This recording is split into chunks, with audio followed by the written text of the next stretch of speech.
bayar Pak? Berapa bayar Pak? Oh, nggak bayar Pak. Ya, syarat-syaratnya mereka sendiri yang punya. Jalur zona. Kan jalur zona itu kan tujuannya kan untuk pemerataan. Ya.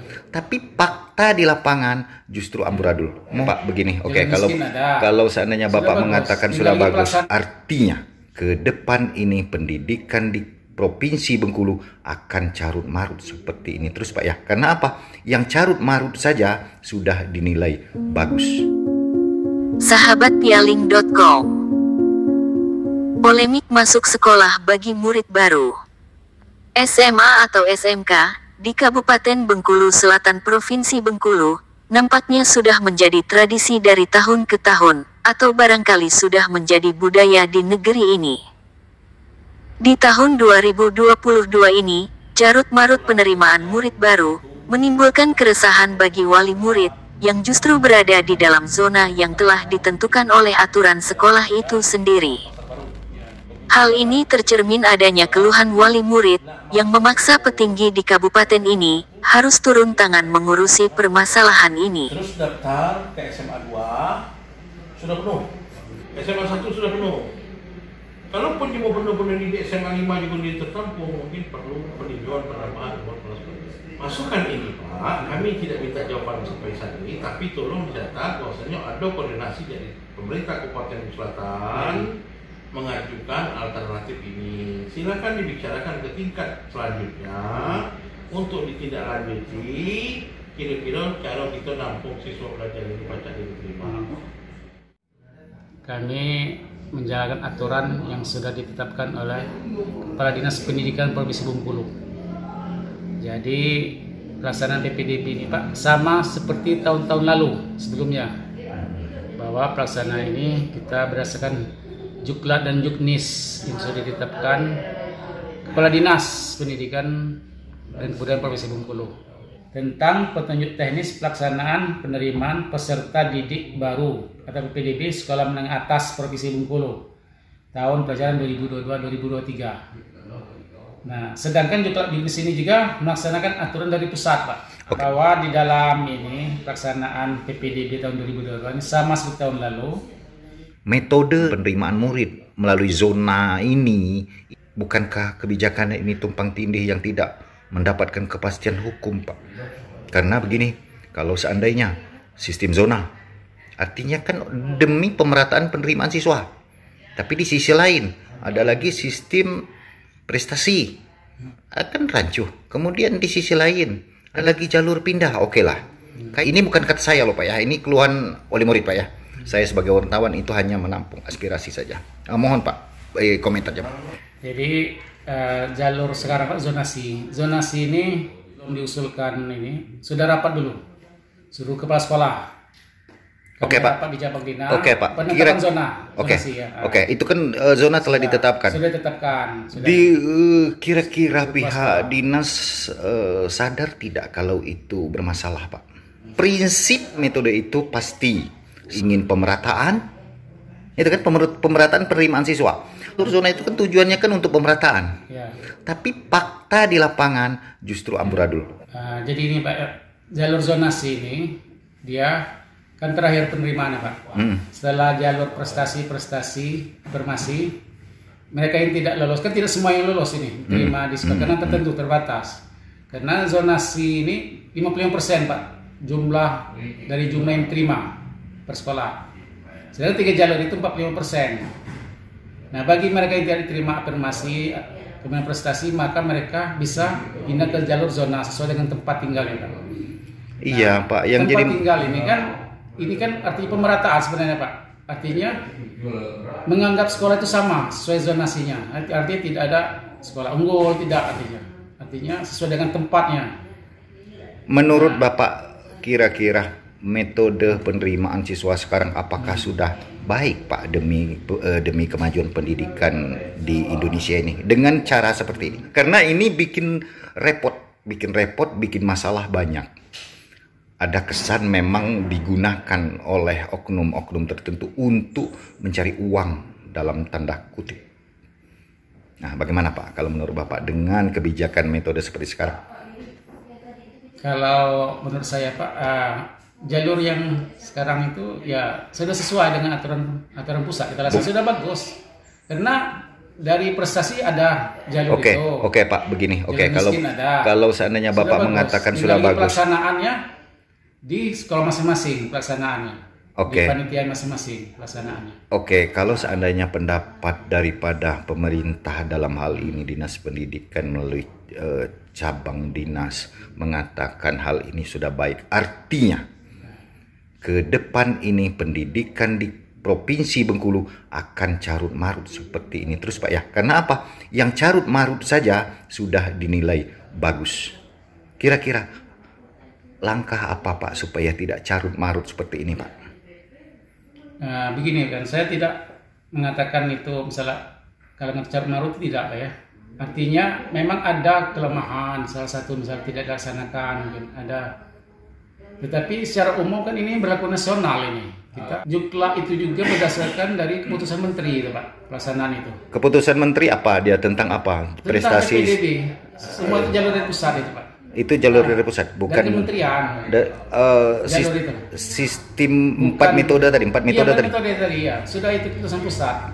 Kita tidak bisa merubah misalnya menghilangkan salah satu jalur itu tidak Pak. Tinggal kita melaksanakan berupaya sesuai dengan prosedur yang telah dilaksanakan Pak. Artinya dalam hal ini Menteri Pendidikan Nasional, perlu diklarifikasi Pak ya. Ya, mungkin ada masukan daerah pelaksanaan kan. Artinya bisa jadi kelemahan masing-masing. Semua metode kan ada kelemahan masing-masing ya Pak. Oke Pak. Solusinya kira-kira Pak kalau seandainya siswa itu tadi mereka sudah masuk pertama metode yang digunakan pertama jalur prestasi, mereka nggak bisa masuk, atau mereka hanya berpedoman pada jalur zona tapi mereka pada akhirnya tidak bisa masuk. Nah ini bagaimana ini? Solusinya bagaimana? Nah gini Pak ya, di dalam jalur zonasi ini kan ada aplikasi itu Pak. Aplikasi di mana siswa itu sendiri mendaftar sendiri Pak. Datang ke sekolah atau dia bisa sendiri, kalau dia tidak bisa dia minta bantuan pihak sekolah, bisa. Oh gitu. Artinya dia daftar secara online Pak. Nah secara online ini di mana sesuai tempat tinggalnya jalur zona ini akan muncul di sekolah yang ingin dipilih. Ada pilihan satu, pilihan kedua. Jadi pakai uang nggak Pak itu Pak kalau seandainya mau masuk sekolah itu? Ya tidak ada Pak. Tidak ya. Semuanya gratis, tidak ada. Pakai uang nggak Pak itu Pak kalau seandainya mau masuk sekolah itu? Ya tidak ada Pak. Tidak ya. Semuanya gratis, tidak ada. Tidak ada pelaksanaan. Misalnya kalau untuk pilihan ini ada biaya artinya Pak. Begitu ya. Kemudian menurut Bapak tadi memang ada kemarin tadi ada salah satu contoh Pak ya yang di Bengkulu Selatan ini. Ada di Kelurahan Pasar Baru. Oke, kita sebut saja ke Mata Bangau untuk SMA 2. Sudah ada informasinya. Ya, jadi konflik yang ada sekarang ini anak murid di kawasan Mata Bangau itu zonanya itu kan SMA 2. Ya. Nah, sementara SMA 2 ini sudah penuh katanya. Ya. Nah, metode yang mereka ambil dengan adanya metode tumpang tindih ini sehingga wali murid yang masuk dalam zona ini merasa mungkin barangkali seperti dianaktirikan kecuali kalau wali murid itu ada uang, kira-kira kan gitu ya dalam tanda kutip. Saya tidak mengatakan gitu Pak. Jadi untuk jalur zonasi memang Pasar Baru itu ada pilihan juga SMA 2 Pak. Oh gitu. Kemarin SMA 2 juga mendaftar sudah penuh kan. Maka kita buat revisi usul ke dinas Pak di aplikasi itu. Oh gitu. Sudah kita buat surat itu sudah kita tindak lanjuti. Oh gitu. Jadi, artinya Dinas Pendidikan melalui cabang dinas telah menerima kegaduhan itu intinya Pak ya. Sudah kami tindak lanjuti Pak. Sudah ditindaklanjuti. Sekarang yang Mata Bangau itu bisa memilih selain SMA 2, SMA 3 dan SMA 5. Oh gitu ya. Aplikasinya sudah. Oke Pak, mau bertanya karena banyak di tahun ajaran baru ini keluhan daripada wali murid. Keluhannya itu dia katanya masuk zona SMA 5. Tapi di SMA 5 sudah penuh. Lantas siswa itu kemana Pak? Begini, kalau menurut saya, kalau siswa itu misalkan mendaftar ke SMA 2 sesuai zonanya. Iya, sesuai zonanya. Sedangkan SMA 2 sudah memenuhi kota untuk zonasi mereka. Iya. Sehingga di sana kan ada dua pilihan, Pak. Ada dua pilihan. Pilihan ke satu misalkan SMA 2. Di pilihan kedua itu SMA 5. Ketika anak itu atau calon peserta didik baru yang mendaftar ke SMA 2 dengan melalui pilihan pertama tidak bisa diterima di SMA 2 karena sistem zona ini tadi, maka yang pilihan kedua siswa tersebut berhak untuk pindah ke pilihan kedua, itu untuk kembali mendaftar secara online tadi. Jadi berkas mereka yang di SMA 2 ditarik terus pindah kemana? Apa ke SMA 1 zona apanya pilihan kedua, apa ke SMA 3, apa ke SMA 5, tergantung pilihan kedua mereka di mana. Kalau mereka sudah sekolah tertentu atau satu sekolah sudah memenuhi kuota zona tadi. Jadi yang dilakukan siswa itu mereka melapor kembali ke pilihan kedua, sekolah pilihan kedua. Sehingga dengan melapor seperti itu, SMA yang dituju dari pilihan pertama ke pilihan kedua tadi bisa mengimpor kembali di sekolah yang menjadi pilihan kedua. Tapi bagaimana kalau seandainya yang pernah dialami masyarakat itu sekarang ini katanya Anda ini bukan zonanya, itu bagaimana itu? Apa yang harus dilakukan oleh siswa, Pak? Ya itu tentu kami akan mengarahkan kemana mereka terletak di zona mana. Bukan, misalkan dia di SMA 2 misalnya, Ya. Terus dilempar ke SMA 5 misal atau pilihan keduanya. Ya. Kata SMA 5, Pak, kami bukan zona kami, Anda ini zona Anda kan di SMA 2. Nah, padahal SMA 2 itu sudah penuh. Nah, itu bagaimana itu? Ya itu tadi, Pak, tergantung dari pilihan siswa atau calon siswa itu tadi. Mereka milih pilihan keduanya kemana. Misal kesananya ke SMA 5, tapi kata SMA 5, oh, kami ini Anda ini bukan zona kami. Nah, ini gimana ini? Ini Iya tentu kami juga melihat pembagian yang zona terletak di sekolah SMA 5, Pak. Terlebih dahulu kan kita cek dulu apakah memang anak ini terletak di zona SMA 5, karena zona kita ini sudah ditentukan oleh pihak provinsi, sehingga anak tadi akan kami ibarat fasilitasi untuk menjawab pertanyaan-pertanyaan dari mereka. Oh, kalau gitu. memang dia memang zona kita, ya tidak ada salahnya kan kita terima. Jadi kita adakan juga nanti semacam peringkingan jarak dari sekolah ke rumah, sama seluruh sekolah seperti itu. Oh begitu. Terus bagaimana kalau seandainya gini, di SMA 2 dia misal sudah ditolak karena sudah penuh. Ya.